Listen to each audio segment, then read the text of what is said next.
अब सबसे बड़ा सवाल, अगर ये इतना बड़ा नेटवर्क है तो सरकारें इसे रोक क्यों नहीं पा रही। हर गांव में एजेंट खुलेआम घूमते हैं, सोशल मीडिया पर विज्ञापन चलते हैं, 100% USA guarantee, Canada entry fix, Mexico border safe. लाखों रुपए लिए जाते हैं, फर्जी वीजा बनते हैं, लोगों को टूरिस्ट बनाकर भेजा जाता है, फिर जंगलों में छोड़ दिया जाता है। लेकिन कार्रवाई, कभी कभी कुछ छापे, कुछ गिरफ्तारियां और फिर वही खेल शुरू। क्यों? क्योंकि बेरोजगारी, दिखावा और विदेश जाने की अंधी दौड़ ने पूरे समाज को बीमार बना दिया है।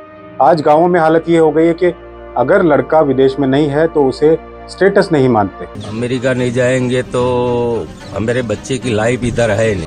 भले ही यहाँ भारत में कोई 2 लाख रुपए महीना कमा रहा हो, लेकिन अगर वो अमेरिका में नहीं है तो समाज उसे छोटा समझने लगा है। और इसी मानसिकता का फायदा उठा रहे हैं एजेंट। एक समय था जब लोग सोचते थे कि किसी तरह अमेरिका पहुंच गए तो जिंदगी बन जाएगी, लेकिन अब हालात बदल चुके हैं। अमेरिका ने अवैध प्रवासियों पर काफी सख्ती कर दी है, काफी बढ़ा दी है। 2025 में अमेरिकी सैन्य विमान तक भारतीयों को डिपोर्ट करने के लिए इस्तेमाल किए गए। कई रिपोर्ट्स में सामने आया कि डिपोर्ट किए गए लोगों को हथकड़ियों और बेड़ियों में वापस भेजा गया। सोचिए, जिस माँ ने बेटे को डॉलर कमाने भेजा था, उसी बेटे को जंजीरों में लौटते देखा। क्या यही सपना था? आज असली बीमारी गरीबी नहीं है, दिखावा है। गांव में बड़ा घर चाहिए, फॉर्च्यूनर चाहिए, विदेश वाला टैग चाहिए, और इसके लिए लोग क्या कर रहे हैं?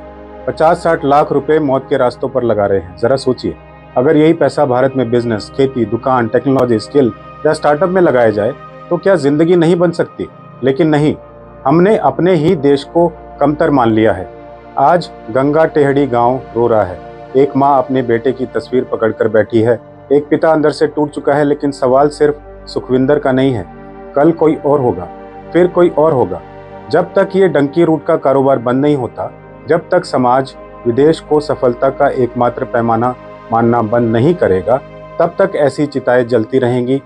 याद रखिए, विदेश जाना गलत नहीं है, लेकिन मौत के रास्ते पर चलकर जाना, अपनों की जिंदगी दांव पर लगाना और दलालों के हाथों बिक जाना, ये आत्महत्या से कम नहीं।